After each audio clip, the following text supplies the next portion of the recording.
You've probably stood at those gas pumps and stared at those fuel grades and kind of wondered, like regular, premium, E85, like does even of this even matter? Like I've hauled it, I've pumped it, and now I'm breaking it all down from daily drivers to race fuel. And by the end of this, you'll fuel up smarter than 90% of those on the road today. Let's go.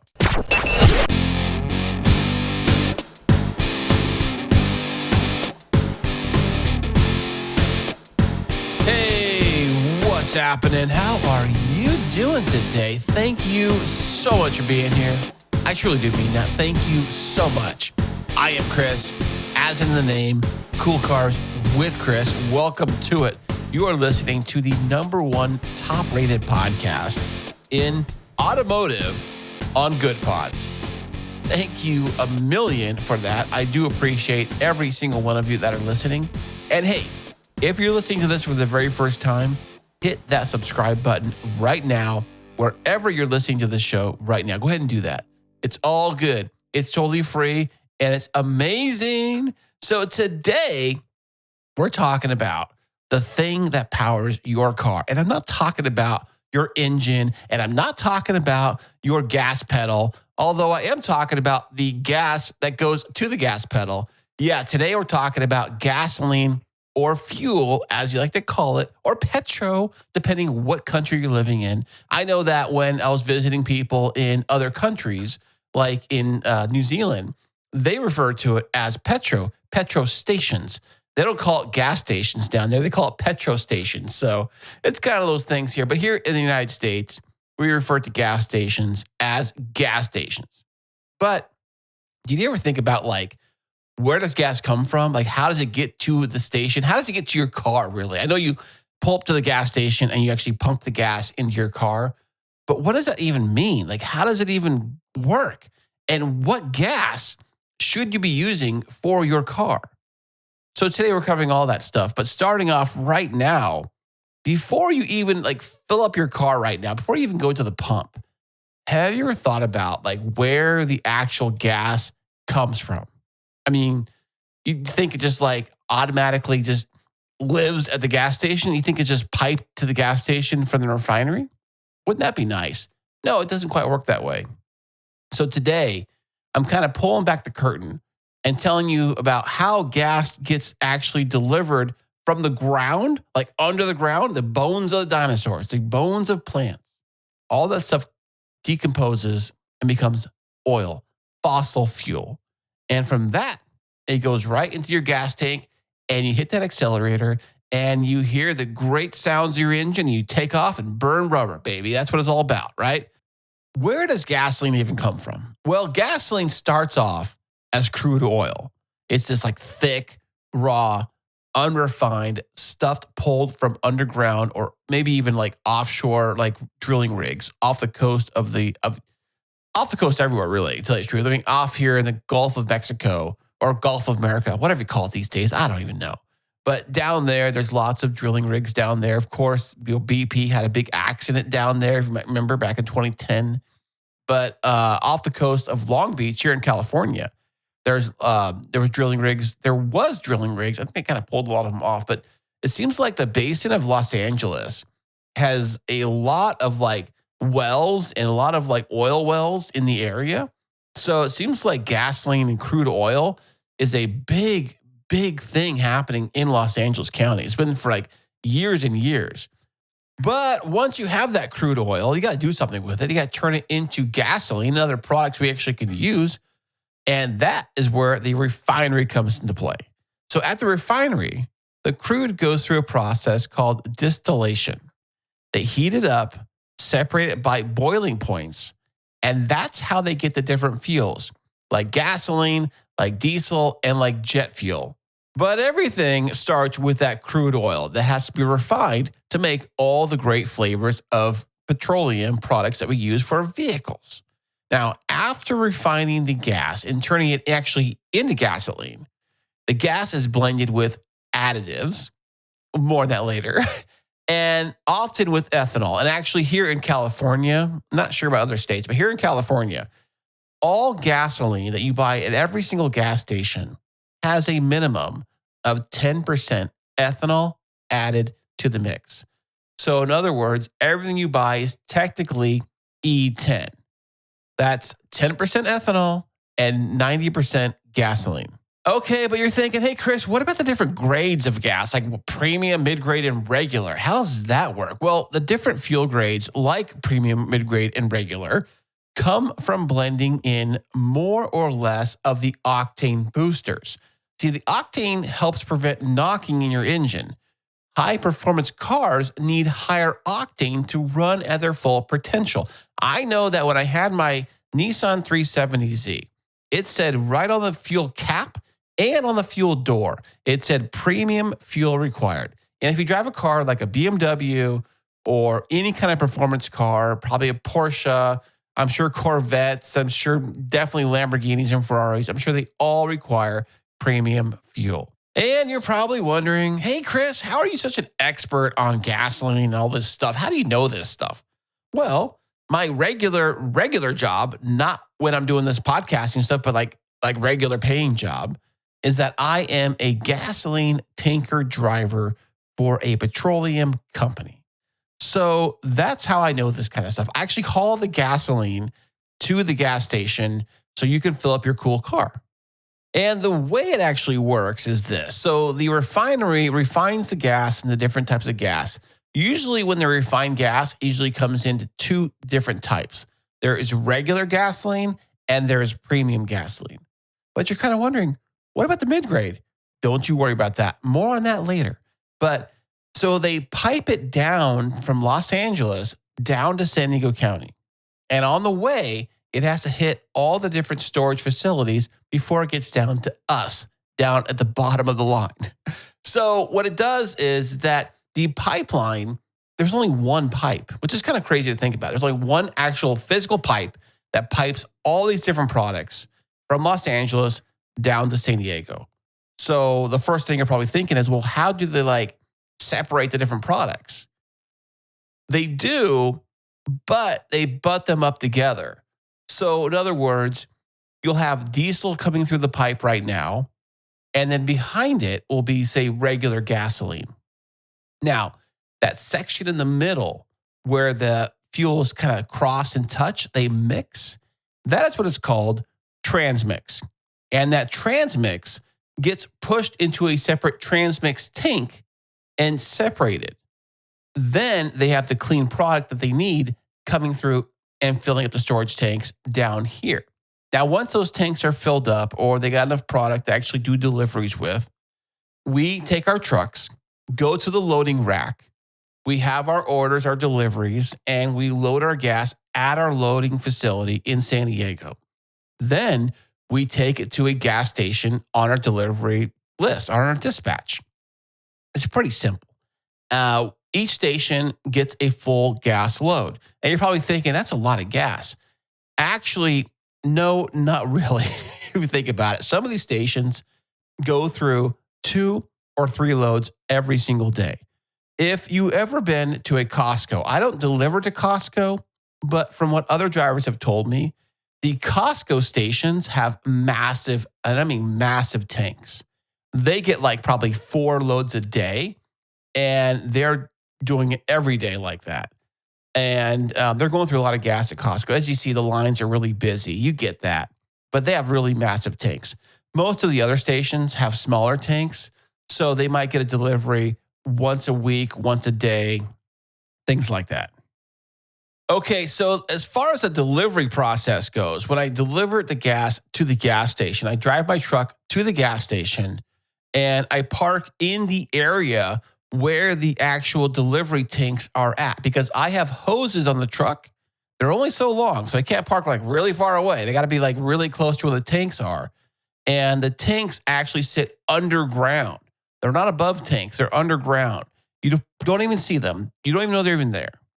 And they have these lids on the ground, and I pull the lids off, and they have these little caps. You pull the caps off. They got the access to the tank.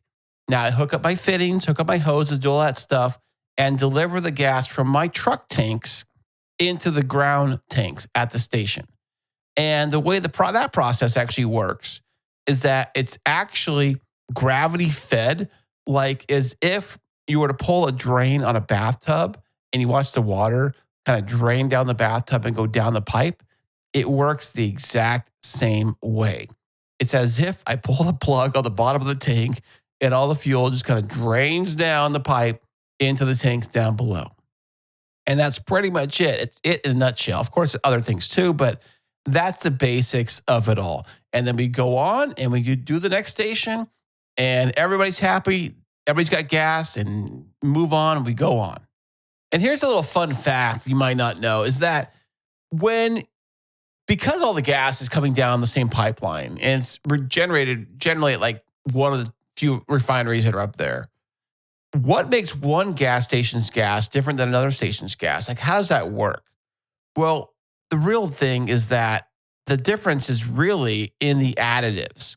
Like each gas, like Chevron, Shell, whatever it is, each one of them has their own little like secret sauce, their own little ingredient. And that ingredient is their own particular additives that they inject at the time it's being fuel loaded into the truck itself. So that's where the difference is between different gas stations. So places that claim like top tier brands like Chevron, like Shell, and other places like that, they use actually their own detergents at the terminal when we load it. So when we load the truck, it actually asks us like, are you loading for this station? Yes. Is it a Shell? Is it whatever other company? And it already knows, the computer system already knows to actually inject in the proper Shell additive into this gas load versus a generic station would. So the next time you're getting gas and you kind of wonder, like, where did this gas actually come from? It came from crude oil far away and it was refined. If you live in the general area to Los Angeles, I mean, like even Arizona and even like Nevada area, yes, there's a good chance all that gas was refined right here in Los Angeles in Southern California. And that's how it got to you in your car. Okay, fuel grades. So what are fuel grades? You know, you've probably seen them at the pump. When you go get gas, you've seen probably regular, mid-grade, premium. Sometimes you see racing gas. Particular pump stations do have racing gas available. And of course, some also have E85. Like, what does that even mean? Okay, so let's break all this down and let's figure out whether or not you actually need the really, really expensive stuff or not. Maybe you don't, depending on what you drive. So let's take it with regular gasoline. That's regular 87. Here, I know when I was in Utah, they had stations that had 85 octane. So maybe it's something to do with like different regions, different climates, different altitudes. It could be all in a factor. I'm only talking about what I know right here in San Diego County. It's 87 for regular. Now, regular octane, 87, that's like your standard fuel. It pretty much works on almost every car, on everything on the road today. Now, 87 is the minimum octane grade, the minimum, not the maximum, the minimum has to be at least 87. That's what all these numbers mean. They are the minimum requirement, minimum of 87 octane. It is designed for engines that don't require high compression. It is the most budget-friendly and efficient for all major motor vehicles on the road today. Pretty much anything can run on 87. They said it can run on 87. I didn't say run well, but it can run on 87.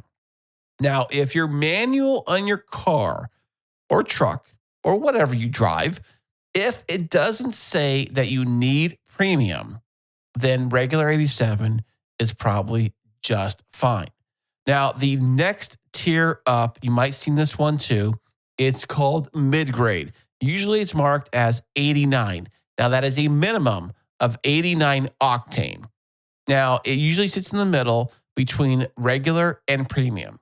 Now, you're probably wondering, like I said earlier, we don't deliver any mid-grade. Mid-grade does not come down the pipeline to our tanks down in San Diego. So where does the mid-grade come from?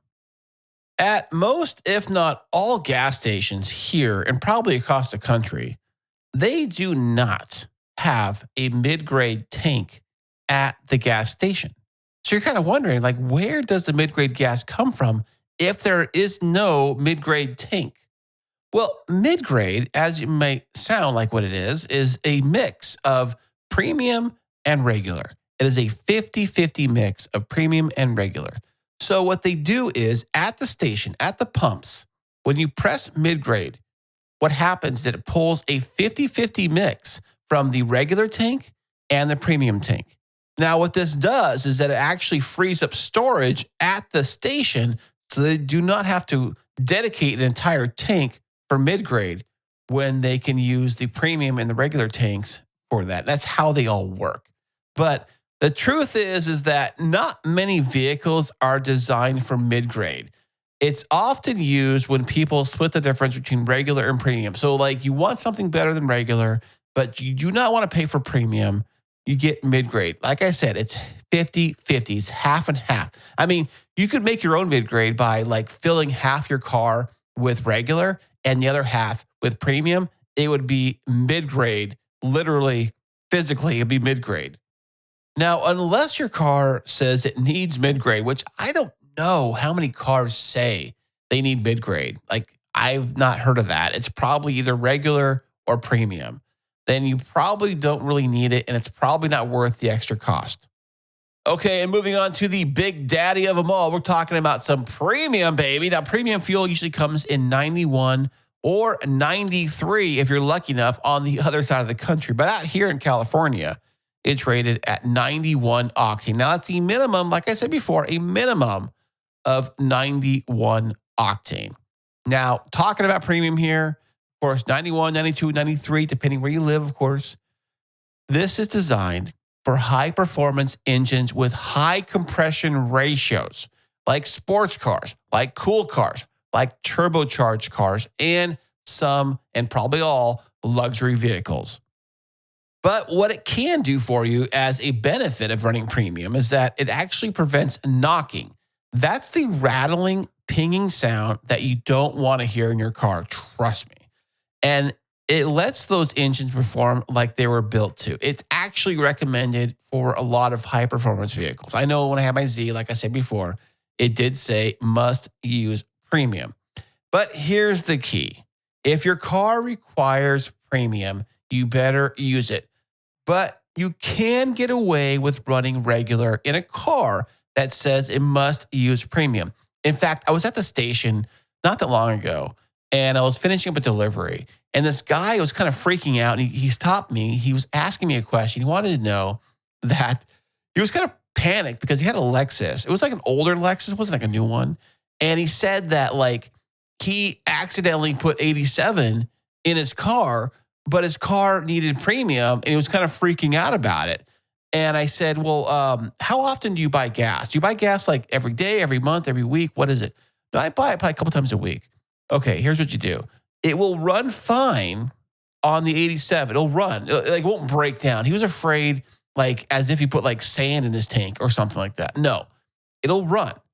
But as soon as you can, run premium. I would put premium in the thing, like, the next day or the day after that immediately and fill it. Keep using premium on top of that. They kind of wash out all the regular you put in there. Eventually, it'll turn into 89, which is mid-grade. But he was so worried, he bought some Octane booster and threw that into his tank. And I said, well, it's fine, I guess. You can try that, I guess. But it's not the same thing, you know? So my best advice is it's fine, run it. Don't take it to a mechanic and like flush your engine. I think he wanted to like flush his tank out or something crazy. Don't do that. You don't need to do that. Just run, use it, run it, and, just keep on putting the premium in there. You'll be just fine. Moving on to racing fuel, like the 100 plus octane, the really, really good stuff. You know what I'm saying?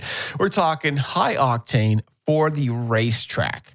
Now, if you have a race built engine, if you have technically a race car, you're going to want to find yourself some 100 plus octane racing stuff. Now, racing fuels range from 100 octane on up, sometimes 110, sometimes more. Now, this is specifically made for engines running high boost, maybe some nitrous, or even some extreme compression. We're talking a totally different ballgame here of gas. You'll find this fuel, and usually it's in barrels. They don't sell it at the pump. It's usually in barrels. But now there probably is some stations. I did hear about a station up north, somewhere probably, was it Santa Monica? Maybe it was in Malibu, somewhere up there in those richy areas of North LA. And I heard of a gas station that sold like racing gas at the pump. I remember seeing it on television once, and people put it in there, but it was like super expensive. Like whatever the price of gas is here, the racing gas has got to be like $5 or $6 more than whatever you pay for gas here. Maybe even more than that. Maybe $10 a gallon. Maybe even more than that per gallon. So, like I said, it's designed for race cars and it comes in barrels usually, but you might be lucky enough to find it at a pump station. And this gas I have never used. I've never delivered it. I've seen it for sale, yes. I've seen it in little barrels for sale, yes. I have never used racing gas in any car that I've ever driven that I know of. So I've never bought it. I've seen it for sale, yeah, in little barrels, yeah. But I've never like delivered it. I've never used it. I've never consumed it, but I know it exists and I am aware of racing fuel, yes. And since I just mentioned that racing fuel is like super, super expensive, but let's say you want something very similar to racing fuel with a very high octane, just as high as racing fuel, but you want to pay something cheaper than regular gasoline? Well, you get yourself some E85 ethanol blend. Now, this is only recommended to be used in cars that say flex fuel blend only. My truck is a flex fuel vehicle. I have ran E85 in my truck before. And what E85 actually is, it's regular gasoline, just regular 87. Only 15% of it is regular gasoline. 85% of it is ethanol, pure ethanol. 85% ethanol, 15% gasoline. That's where they get the actual E85. The ethanol starts the E, 85% is E85. Now, like I said, you only want to use this if you have a flex fuel vehicle, car or truck, or a car that's actually tuned for E85. You can take a regular car, like my 370Z, which is only recommended for regular gasoline, regular premium gasoline, not flex fuel, not E85. But you can do a full conversion kit and actually make it so it can run on E85. Typically, it's the injectors, the fuel lines, the computer, because the computer in the car figures out the actual like octane tune, and it actually figures things out as you drive. That's when they say when I put gas or put E85 in my pickup truck, that to drive it for like a mile or two, maybe longer, to kind of get the computer to figure out the actual ethanol blend and kind of figure things out. That's what it kind of does.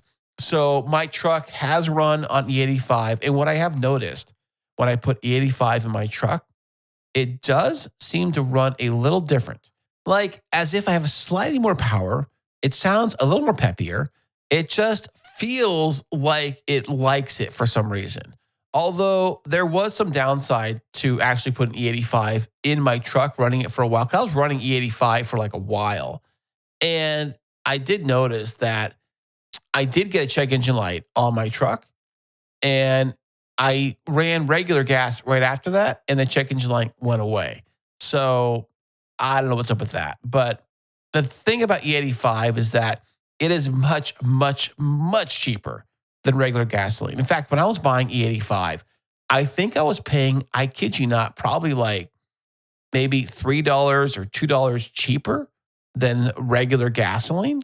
Maybe quite not that much. Maybe it was $1 cheaper. It was quite a savings, which might sound amazing. Like, Chris, that sounds great. Why wouldn't everybody use it who has got a flex fuel vehicle? Well, the downside is that you do burn through it much, much faster. I noticed on my pickup truck, my Ford F-150 with a 5.0 Coyote engine, typically it says it runs an average of like 16 miles per gallon average. I know it probably sounds horrible, but when I ran the E85 gas, it knocked it down to 13 miles per gallon average on the E85. So I lost like 3 miles per gallon on average overall by running the E85 versus the regular gasoline. So you do burn through it much faster, but on the flip side, it's much cheaper to buy than regular gasoline. So it may actually weigh out the cost to be about the same. But when I was running the math, I was running the numbers on it, and it seemed to be even still, even though I burned through it faster, it still was actually cheaper than running regular gas. But like I said, it all depends on where you live and the price of gas compared to the price of E85. Now, if the price of gas is $5 a gallon where you live and the E85 is $4 a gallon, it's cheaper, but it's not like crazy cheaper. Now, if it's $5 a gallon for gas regular and it's like $2.50 for E85, well, that is a really killer deal. That's half the price. You're saving so much money and you're creating more horsepower for your sweet ride. Like I think mine with my setup, I think I was getting an extra like 30 horsepower, 50 horsepower, something like that is what they claim based on the numbers. I was running the numbers on it with E85 running in the truck. So that's a lot of power and you definitely feel it. You definitely feel the power, but every time I step on the gas, you feel that power. It surges. I just know I'm like burning through the gas quickly and fast. I watch that needle of the gas tank just like start to drop as soon as you hit the throttle. But it feels fun though. It sounds great. You got lots of power. It feels great, you know? But the bottom line is you want to use the gas that your car was designed to actually use. You know, more expensive doesn't always mean better.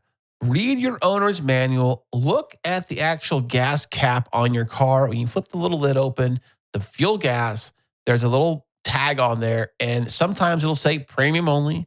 Sometimes, like my truck, it'll say E85/gasoline, which means I can run a mix of E85 or gasoline or both or either or. It doesn't matter. And so look at your manual for your car and you make the best decision for your vehicle. Okay, moving on to top tier gasoline and some fuels that you probably want to avoid. So you think that one refinery, one gas, it gets sent down to the gas stations, but not all gas is created equally. Even if it has the exact same octane, like a premium at this station versus a premium at that station, they're still different. Now, what is top tier gas? You probably heard about it. There's commercials for top tier this, where a station delivers top tier gasoline. Our gas is top tier gas. What does that even mean? And is it something you need to be aware of? Top tier gas is the standard created by major automakers to guarantee high quality fuel. So it's not just about the octane. It's about the additives that clean and protect your engine. It's like their secret sauce. Every single gas station company or gas station you go to has got their own version of this. If you ever been to a Chevron gas station, you might have seen the powered by Techron. That Techron is their additive they put in their gasoline. And if a station says top tier gas right on the pump, all that means is that that station meets the minimum required by the EPA as far as the additives are concerned. And top tier claims that they actually exceed or go beyond the minimum requirements for the additives that need to be put into the gasoline at the gas station. So why do these detergents even matter? Well, you see, when you drive your car and the pistons go up and down, the oil slides around, and the spark plugs burn, and they got all this stuff happening and all this soot and stuff and crud and crap that happens and gets clogged up in the engine, in the valves, intake valve, exhaust valve, in the cylinders themselves. The detergents help clean these things. It helps clean the fuel injectors, helps clean the intake valves, and it cleans out, helps prevent some of this carbon buildup, all the like soot and crap that gets burnt up and gets left there inside your engine. Because nobody wants a filthy engine inside or out. You don't want your engine to be horrible and crappy because that starts to cause issues with your engine later. So having these detergents in the gas helps prevent these things. So you're wondering which gas stations actually have top tier gas. Well, you can look it up at top tier gas. I'm sure the website is something like toptiergas.com. Something like that, I'm sure is what it is. But you can look these things up, but you'll find places like Shell, Chevron, Mobil, Costco, and a bunch of other places that all claim top tier gas, which means they meet or exceed the minimum standard for additives in their gasoline. And just because it says top tier does not mean you have to pay top tier prices. Places like Costco, which have very, very cheap gas considered like compared to other places, their gas is very cheap. It's on the like minimum of price point compared to other places. And they have additives in their gas. They meet and exceed top tier levels with their gasoline. And I know you're probably wondering, hey, Chris, I just buy at like Joe's Blow's House of Gas down the street. And that's the only gas that I've ever got from my car. Did I destroy my car? Am I like ruining my sweet ride by putting Joe Blow's House of Gas in there? It's definitely not top tier. I don't know where it comes from, to tell you the truth, but what do I do? Well, hold your horses. Just chill out. Is it bad? Well, not necessarily. The base fuel coming down the pipeline is the same base gasoline that's put in all the other gas stations. All the gas, whether it's Chevron or Shell or wherever, that base gas, the gas that comes down the pipe to the tanks here in San Diego or wherever you live, that gas is all the same. The only real difference is the actual additive package, the type of additive, like that tech run I was telling you about with Chevron. That stuff. Every station, every company has their own little secret sauce, their own little secret additive they use. Chevron's happen to be Techron. And how well maintained the pumps and the actual gas tanks themselves are. Because some of these smaller stations, not to throw anyone under the bus, but I'm going to right now, some of these small little independent stations, like especially ones out in the middle of nowhere, we don't know if anybody's maintained that tank. We have no idea. They're definitely not top tier. We have no idea if they changed the filters because there are filters on the actual gas pumps. When you pump gas in your car, that thing you hook the nozzle on, behind that little shed, behind the little buttons that say premium, regular, and mid-grade, behind that, there's a filter in that system that filters the fuel before it goes into your tank. Now, do they change those filters? I don't know. Maybe they do. Maybe they don't. You don't know. But hey, personally, for me, that is why I only stick to name brand gasolines. If I have to, if I absolutely have to, like if I'm stranded in the middle of nowhere and it's like the only gas station around for miles and I got to get to the next destination, yeah, of course, I'll get whatever I got, right? But living here in the city, having multiple choices, name brand choices, personally for me, I'd rather go to a name brand gasoline that I know it's top tier. I know the quality of the gas is good. I know the tanks are maintained. I know the filters have been replaced on the pumps. Because I want to make sure that the gas I put in my truck, in my cars, is the highest quality possible. Now, I can remember a story years and years ago. Now, I've heard this happen multiple times, not from this story, but from other people who said the same thing, is that a lot of these smaller independent gas stations, these really small, not name brand places, but like Joe Blow's gas station of gas or whatever, right? Small independent stations, since they don't have a contract with a major company like Chevron or Shell or anything like that, they can buy gas from anywhere in any place they want, that they will buy gas from companies that siphon the gas out of wrecked cars at wrecking yards. All those cars with accidents, they've got gas in their tanks still, right? So they siphon all that gas out and put it in a storage tank. And technically the gas is still quote unquote good, I guess. But a company will come take that gas and they will sell it to some of these independent stations for like dirt cheap. And then they will put it in there and they'll top it off with a gas load of like regular gas on top of it to kind of mix it up, make it somewhat decent because they can't run all of it because they don't know what it is. It could be diesel, it could be, premium regular, who knows? It could be E85, it could be a mix of all kinds of stuff. And that's what happens at some of these independent stations. And another thing that happens at these stations too, I've heard this story too, is that you'll be there delivering gas at an independent station. I don't do that, but I know other people have. And they would say that they get to a station and the regular load that they have wouldn't fit in their regular tank. The regular won't fit in the regular. And the station owner will say, well, just put the rest in the premium. Don't even worry about it. Put it in the premium. So basically, you're making your premium or downgrading it down to mid-grade now, but you're going to sell it for premium prices. Of course you are, right? The owner doesn't care because he's getting a discount. He's getting now premium for regular prices and he's selling it for premium prices.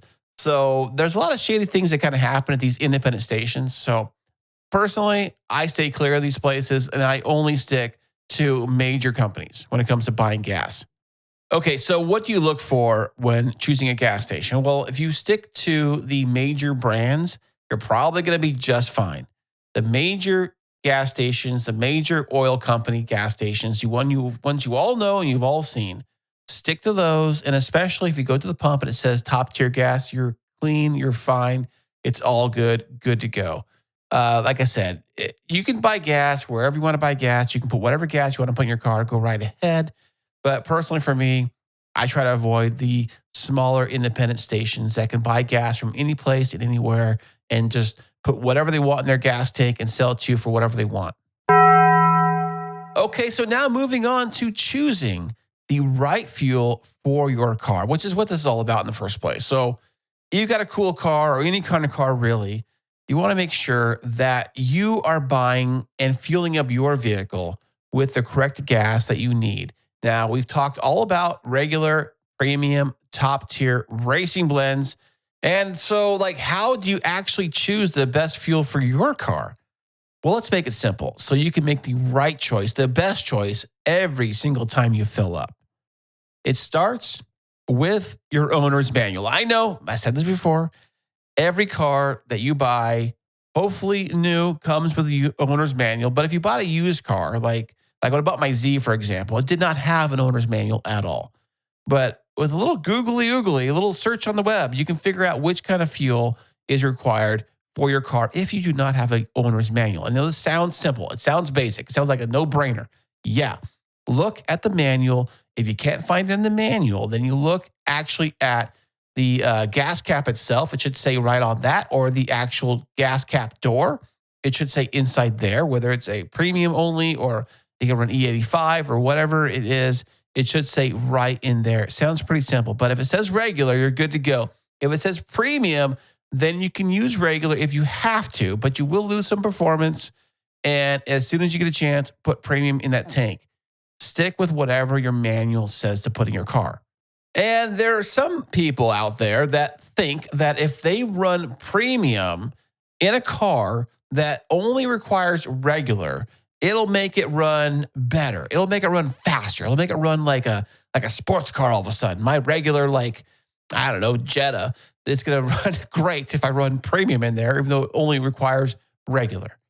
Well, that's actually a myth. Yeah, I know. You're actually losing money and throwing money away by running the wrong fuel or higher grade of fuel in a car that doesn't actually need it. Premium isn't cleaner or more powerful. It's just more resistant to knocking in high compression engines. Now, if your Jetta that runs on regular 87 does have that engine knocking sound, then running premium might help fix that and clean that out. It might actually improve when that happens. So that is some instances where you actually might want to run premium in a car that has regular.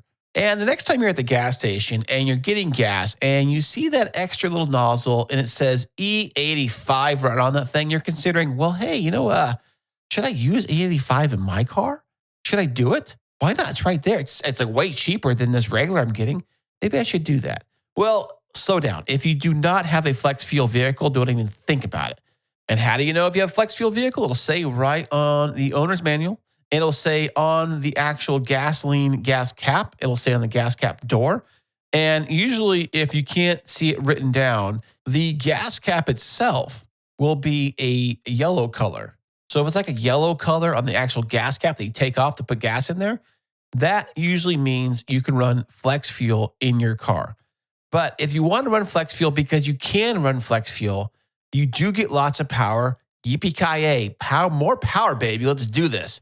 You do get more power, but you do spend more gas getting that power. You will lose MPG, miles per gallon, when you run that. But if you have a high performance sports car and it's tuned for E85, you got all the stuff done, the injectors, you got everything done necessary to run E85. You're probably going to run E85. I see a lot of sports cars that I know did not come stock from the factory to run E85, and people are filling these things up with E85. I saw a Nissan GTR getting E85 at a gas station. I've seen lots of tuner type cars getting E85 at the gas station. And one guy was telling me at the pump once, and he was saying that like all these different numbers and different dyno charts he was getting with the 85s versus running the premium he was putting in before. So he loves that. So he was telling me how much he loves that stuff, how great it is, how much more power it is, how fast it is. Well, hey, if that's what you want, then go ahead and go get it, baby. That's what it's all about, baby. Getting your cool car with your cool gas in the E85 and get your zoom on. And just remember that not every grade of gasoline, not every gas station itself is the same. Choose the best choice for your vehicle. Look at that manual. Figure out what your car actually needs to run on it. And if you are hearing weird sounds coming from the engine when you step on the gas pedal and it makes like this little pinging sound or like, sounds like something kind of like pinging around the engine, like a high-pitched like ball bearing bouncing around or something, you'll hear it. And if you hear this kind of weird sound, well, then maybe change things up or take it to a mechanic and ask them what they think, is the problem with your car. It could be something more serious than just changing the gasoline. But most cases, if you are hearing pinging sounds or knocking sounds in your engine, upgrading to premium might fix it. Changing to an actual like top tier gasoline might help with that. There are gasoline additives you can buy at, AutoZone, Pep Boys, any kind of like parts store. They've got these different fuel additives. They're designed to kind of clean out your car, clean out your injectors. It's probably good every so often to throw one of those in your gas tank, no matter what you use. And it will help clean things out, keeping your car running as smooth and as optimal as possible, because you want your car to last, right? I mean, who doesn't want your car to break down? Nobody wants their car to break down. I don't want my truck to break down. So stay on the maintenance schedule, of course, and make sure you're running the best gas, the proper gas for your cool car. Thank you so much for being here all the way to the very end of this episode. I appreciate you so much. If you could do me a small favor, if this episode and this podcast meant something to you, if you learned something new, if it was entertaining, if it was a great time just being here, enjoying the show, could you do me a small favor and head on over to wherever you're listening to this podcast? Hopefully it's either Apple or Spotify, wherever you listen. If you could leave me a rating and review for this show, that would be super cool. I would really appreciate that. That would be amazing. And until next time, drive safe, stay legal, don't crash it, don't give the insurance companies a reason to be around, and I'll see you on the very next episode.